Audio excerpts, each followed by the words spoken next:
Hello ladies and gentleman, my name is Rohit Sakroji और आज हम एक ऐसे नए स्टॉक के बारे में बात करने वाले हैं जिसके ऊपर मैंने ऑलमोस्ट 50% रिटर्न्स निकाले हैं with in a span of 1 month. I think सिर्फ 20 या 30 ट्रेडिंग सेशंस के अंदर। I think I bought it on 11 April and उसके बाद मैंने उसको सेल किया है अराउंड May 1 में। So basically not more than 20 days। So I show you कि मैंने एप्कोटेक्स में 69,000 का प्रॉफिट बनाया है। एंड और आपको यहाँ पे traded buy value sell value बहुत ज़्यादा दिख रही है। उसका सिंपल रीज़न ये है कि जिस दिन मैंने इसको स्क्वायर ऑफ किया उस दिन मैंने इसको और ज़्यादा प्रॉफिटेबल करने के लिए थोड़े से इंट्राडे पोजीशंस भी लिए। तो इंट्राडे लेने की वजह से वो एक्स्ट्रा एवरेजिंग आउट देखेंगे तो इसलिए बड़ा फिगर दिखेगा। लेकिन मैंने एक्चुअली इतना अमाउंट नहीं डाला है। मैंने डाला है ये था मेरा अमाउंट 1,53,000 और मैंने बाय किया है 403 रुपीज़ पे और मैंने उसको सेल किया है ऑलमोस्ट कुछ 601 या 600 रुपीज़ पे। So I show you Apcotex से। फिर आप देखेंगे कि ये देखिए, तो ये स्टॉक ऑलमोस्ट बहुत टाइम से कंसोलिडेट हो रहा है। So let's draw some lines. देखिए आप यहाँ पे स्टॉक का पूरा कंसोलिडेशन था। ओके, हर एक स्टॉक के नेचर को समझिए। देखिए यहाँ पे देखिए कि तीन हमने हमने तीन टच पॉइंट्स बनाए हैं। ओके, जैसे ही इसने ब्रेकआउट दिया उसने अपने हाइज को मेंटेन किया है ऑलवेज। देखिए ये एक हाई बना दिया। ओके, जैसे ही ब्रेकआउट करने के बाद वो स्टॉक कभी भी उसके प्रीवियस हाइज को ब्रेक करके वापस नीचे नहीं आया। ठीक है, तो स्टॉक का नेचर ये है कि ये जब भी हाइज बनाता है तो ये पूरी तरह न्यू हाइज बनाता है। ओके, आप समझिए कि हर एक स्टॉक का एक नेचर होता है। बिकॉज ये स्टॉक्स का ये नेचर कंप्लीटली पैटर्न ड्रिवन होता है कि कैसे लोग इस स्टॉक पे रिएक्ट करते हैं, कैसे क्राउड बिहेवियर है, कैसे मासेस इस स्टॉक को कंसिडर करते हैं और हाई वैल्यू अगर डिराइव करनी है तो कैसे सोचते हैं।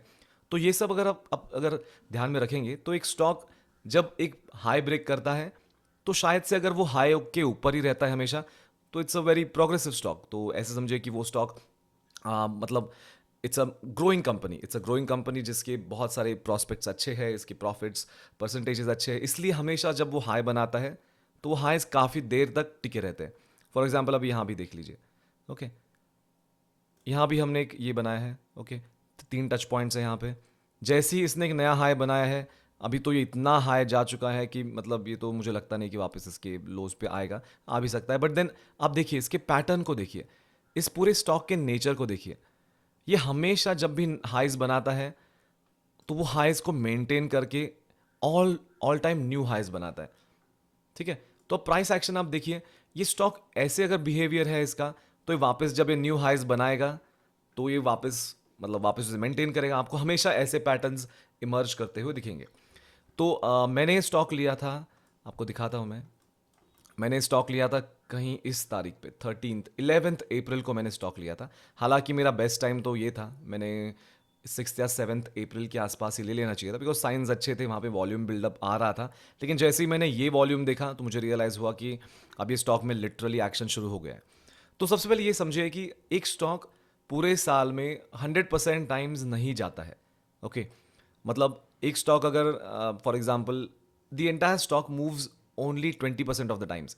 सो 80% ऑफ द मूवमेंट होता है। 80-20 रूल आप याद रखिए कि एक स्टॉक उसका 80% मूव सिर्फ 20% ऑफ द टाइम्स में देता है। ओके, आप अगर देखेंगे कि ये स्टॉक कितना कंसोलिडेट हो रहा था, देखिए ये ऑलमोस्ट September 21 यानी ऑलमोस्ट 6 या 7 महीने से 26% की इसकी हाई और लो रेंज थी। और जैसे ही नीचे नीचे आया है इसकी हाई और लो की रेंज बन गई बस 6%। ओके, तो आप अगर देखेंगे तो ये स्टॉक ऑलमोस्ट लास्ट के 9 सितंबर से लेके 8 सितंबर से लेके ये 4 अप्रैल तक कंसोलिडेट हो रहा था। लेकिन जैसे ही इसने ब्रेकआउट करने का ट्राई किया, आप देखेंगे कि इस ट्रायंगल पैटर्न से वो बाहर निकला। जैसे ही बाहर निकला तो मैंने एंट्री ले ली इसमें। ओके, एंट्री ले ली एंड फिर मैंने इसे कहीं खरीदा है 4-300। मैंने एंट्री यहाँ पे ली है शायद से, या राइट 403। एंड फिर मैंने इसको आगे तक यहाँ पे होल्ड किया और मैंने कहीं इसको बेचा है 50%, यानी कुछ 605 या 603 रुपीज़ पे कुछ बेचा है मैंने। ऑलराइट, तो देखिए अगर आइडियली मोमेंटम तो बहुत सारा लेना चाहिए था मुझे मुझे आइडियली अंदाज़ा भी था और मैं इसको वॉच लिस्ट में डाल के रखा था। बट देन उसके बाद I mean I could not buy for XYZ reasons. बट यहाँ पे देखेंगे तो यहाँ पे और 10% का मोमेंटम मुझे मिल जाता। पर ठीक है, देखिए क्या है ना, एक स्टॉक अगर आपको अच्छा लगता है तो आप ऐसा कीजिए कि जितना हो सके उसको पहले मतलब कंफर्म कीजिए, कंफर्म होने के बाद फिर आपको जो अमाउंट डालना है डालिए। ओके, तो मैं आपको दिखाता हूँ कि मैंने एक्चुअली डाला था 1,53,000 और यहाँ पे एक पॉइंट पे प्रॉफिट 50% भी हो चुका था 76,000, बट जैसे ही मैंने स्क्वायर ऑफ किया तो वो 69,000 पे आ गया था। ऑलराइट, तो हम एप्कोटेक्स बढ़ा क्यों, उसके टेक्निकल रीजन समझते हैं। ओके, फंडामेंटल भी बहुत सारे रीजंस हैं, बट मैं मानता हूँ कि टेक्निकल्स में आपको राइट टाइमिंग मिलता है। राइट, फॉर एग्जांपल अगर आपका स्टॉक अगर किस पॉइंट पे ब्रेकआउट देगा, वो आपको टेक्निकल से ही समझेगा। फंडामेंटल से आपको समझेगा कि स्टॉक ब्रेकआउट तो देने वाला है, बट ये कब ब्रेकआउट देने वाला है ये अगर आपको समझना है तो वो टेक्निकल से ही समझ सकता है। फॉर एग्जाम्पल अभी देखते हैं एप्कोटेक्स का, मैं आपको डिलीवरी पैटर्न दिखाता हूँ। आप जैसे ही जाएंगे यहाँ पे 18, आप यहाँ पे जाइए 11 तारीख को, 7 अप्रैल को देखिए, 7 अप्रैल को इस स्टॉक में ऑलमोस्ट 80,000 ट्रेडेड क्वांटिटी थी, जिसमें से 35,172, दैट इज 43% अगले दिन के लिए डिलीवरी के लिए कंसिडर की गई। तो ट्रेडेड क्वांटिटी भी ठीक ठाक थी, 50% ट्रेडेड क्वांटिटी के आसपास था। उसके बाद 11 अप्रैल को वो क्वांटिटी 2,14,000 हो गई। ओके, पिछले दिन क्वांटिटी थी सिर्फ 80,000।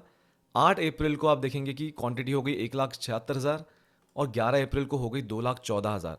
अभी इतने लोग अगर ट्रेड कर रहे हैं, इतने लोग अगर इन्वेस्ट कर रहे हैं, इसका मतलब यह है कि स्टॉक में कुछ ना कुछ मूवमेंट है। स्टॉक में शायद से इंस्टीट्यूशनल इन्वॉल्वमेंट है, स्टॉक में बहुत सारा यानी म्यूचुअल फंड्स इन्वेस्ट कर रहे हैं, या फिर कोई ना कोई तो इस स्टॉक में एक्शन ले रहा है। इसकी वजह से इतनी इसकी ट्रेडेड और डिलीवरी क्वांटिटी हाई हो गई है। ओके, इस दिन आप देखेंगे कि इसका प्राइस जो है इसके वीवैप से भी ज़्यादा था। तो एक और अच्छा इंडिकेटर ये है कि जब प्राइस वीवैप से ज़्यादा होता है, फॉर एग्जांपल 398 रुपीज़, यहाँ पे वीवैप की प्राइस थी 393। वीवैप यानी वॉल्यूम वेटेड एवरेज प्राइस, जो 330 के बाद कैलकुलेट किया जाता है, बिकॉज स्टॉक में बहुत ज़्यादा वॉलेटिलिटी होती है, बहुत ज़्यादा मूवमेंट होती है। तो स्टॉक का जो ओरिजिनल प्राइस होता है, जैसे कि 3:30 बजे जो प्राइस पे क्लोज होता है, उसके बाद एक सेटलमेंट होता है जिसमें स्टॉक का वॉल्यूम वेटेड एवरेज प्राइस निकाला जाता है। और अगर स्टॉक का ओरिजिनल प्राइस उसके वॉल्यूम वेटेड प्राइस से ज़्यादा है, इसका मतलब वो कल वो हायर ओपनिंग होगा, मतलब वो गैप अप ओपनिंग होगा डेफिनेटली। और आप देखेंगे कि जैसे कि गैप अप वगैरह हुआ एंड फिर थोड़ा सा नीचे भी गिर गया शायद से बाय डे क्लोजिंग, लेकिन उसके बाद 12 अप्रैल को देखेंगे कि 1.7% जैसे ही फिर बढ़ना शुरू हुआ। अब यहाँ पे आप डिलीवरी की क्वांटिटीज़ देख लीजिए, यहाँ पे देखिए आप छोटे छोटे छोटे छोटे ग्राफ्स हैं। ये जैसे आप यहाँ आते तो डिलीवरी और ट्रेड की क्वांटिटीज़ देखिए, 9 लाख 9,37,000 क्वांटिटी है, जिसमें से 3,40,000 ट्रेड हुआ। एक पॉइंट ऐसा था जहाँ पे सिर्फ 1,76,000 ट्रेडेड क्वांटिटी थी। अब ये ट्रेडेड क्वांटिटी हो गई है 9,36,37,000। तो आप इमेजिन कीजिए कि इतने सारे लोग इस स्टॉक में इंटरेस्टेड है। और जब ऐसा स्टॉक आता है, ऐसा ट्रेडेड क्वांटिटी और डिलीवरी क्वांटिटी का रेशियो आता है, तो इसका मतलब वॉल्यूम भी अच्छा होगा। वॉल्यूम अच्छा होता है तो डेफिनेटली स्टॉक में मूवमेंट होती है। आप बहुत अच्छे से स्टॉक के बहुत बड़े मोमेंटम को आप कैप्चर कर सकते हैं। ओके, तो हमेशा ये डिलीवरी क्वांटिटी देखना बहुत ज़रूरी है। आप देखना कि देखिए जैसे उसके बाद जो इतना सेक्शन है, ये 13 अप्रैल से लेके 2 मई तक ये स्टॉक का जो डिलीवरी क्वांटिटी है इतना हाई रहा है कि आप देख सकते हैं, मतलब इतना हाई रहने की वजह से स्टॉक में इतना ज़्यादा मूवमेंट आया। और देखेंगे कि 2 मई के बाद ही वापस मोमेंटम थोड़ा थोड़ा कम हो गया, ट्रेडिंग भी थोड़ी कम हो गई स्टॉक में।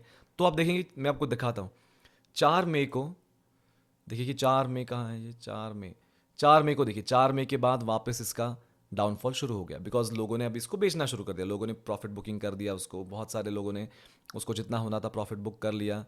एंड फिर देखिए फिर डाउन डाउन डाउन डाउन, फिर वापस बाइंग आया इसमें। ऑलराइट, तो आप देखेंगे तो इतने छोटे छोटे चीज़ों पे भी आपको बहुत बड़ा इंसाइट मिल सकता है कि अब ठीक है। इसके बाद फिर इस दिन एक्चुअली इसमें बहुत ज़्यादा ट्रेड्स हो गए, मतलब ट्रेड्स हो गए, लेकिन किसी ने इसको कैरी फॉरवर्ड नहीं किया।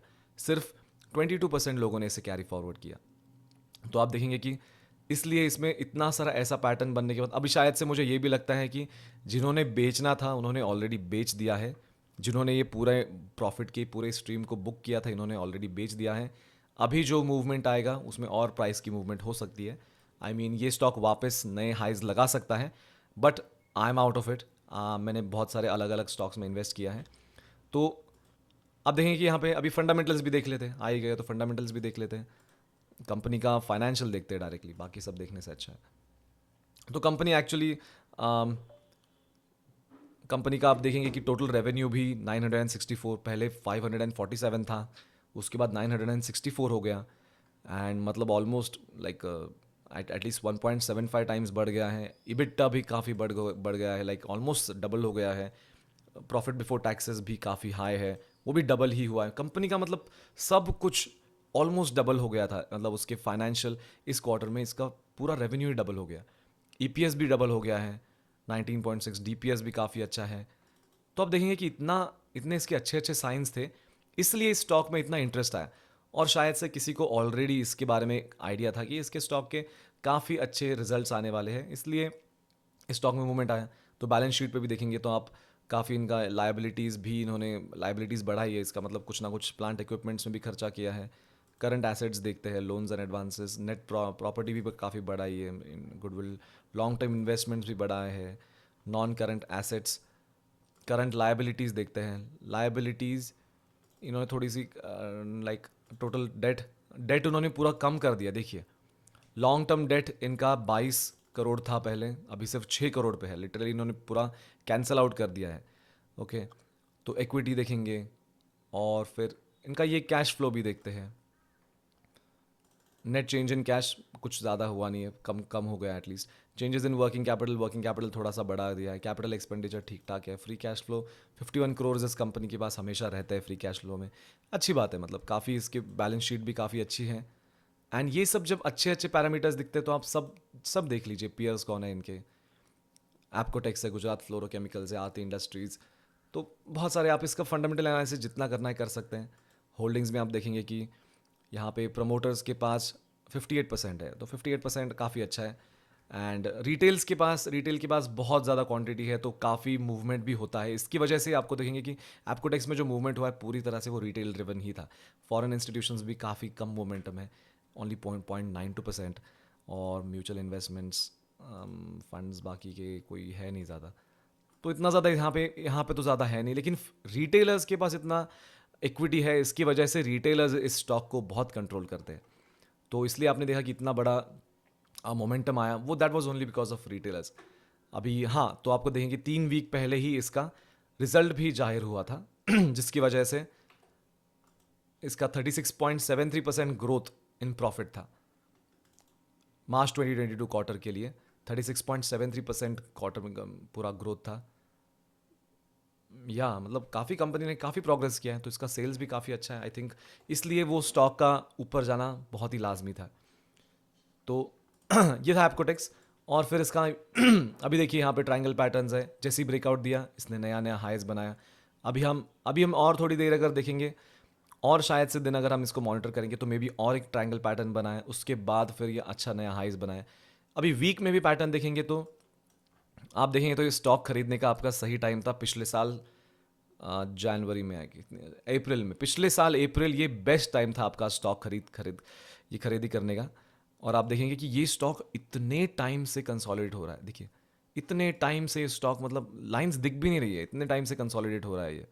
देखिए ओके, इतने टाइम से कंसोलिडेट हो रहा है। जब ये इसने ब्रेकआउट दिया तो आप देख सकते हैं कि नए नए हाईज ही बना रहा है। कंपनी के प्रॉफिट्स भी बढ़ ही रहे हैं जिस तरह से इसके ग्राफ बढ़ रहे हैं। तो आप देखेंगे अगर आप सितंबर 2021 में अगर खरीदते, अब अप्रैल 2021 में खरीदते, तो आपका प्रॉफिट होता 2023%, 223%। सो बेसिकली आप बहुत प्रॉफिट, मतलब 1 लाख भी डालते तो ऑलमोस्ट 1.25 2 लाख हो जाता। लेकिन प्रॉब्लम वही है ना कि देखिए आप एक ये पूरा प्रॉफिट ले सकते हैं, ठीक है, आइदर आप इतना बड़ा ले सकते हैं या फिर बड़ा अमाउंट डाल के अब बस इतना प्रॉफिट बुक कर लीजिए। बड़ी अमाउंट डालिए और यहाँ पे इतना बड़ा प्रॉफिट ले लीजिए। सो देखेंगे तो यहाँ पे आपका टाइम बहुत ज़्यादा इन्वॉल्व है ना, ऑलमोस्ट 1 साल आपका इन्वॉल्व है। लेकिन यहाँ पे देखिए कि 1 महीने के अंदर ही आपको आपको देखिए 1 महीने के अंदर कितना मिला है। 1 महीने के अंदर आपको मिला है 50% के आसपास। ओके, और पूरे साल में रुक के आपको मिलता था 100%। ओके, अब प्रॉब्लम क्या है, पूरा साल रुक के 100% मिलना वर्सेस सिर्फ 20 दिन के अंदर 50% मिलना। तो I would always go with 20 दिन के अंदर 50% मिलना। तो इसलिए मैंने इसमें एंट्री ली, क्योंकि देखिए वही है, बात तो यही है कि हर एक स्टॉक हमेशा नहीं मूव होता है, वो बस कुछ टाइम्स ही मूव होता है। हमको बस वो कौन सा टाइम है वो कैप्चर करना आना चाहिए। That's all. So ladies and gentleman, thank you. And अब कोई भी डाउट्स होंगे तो definitely let me know. Okay, thank you. Bye then.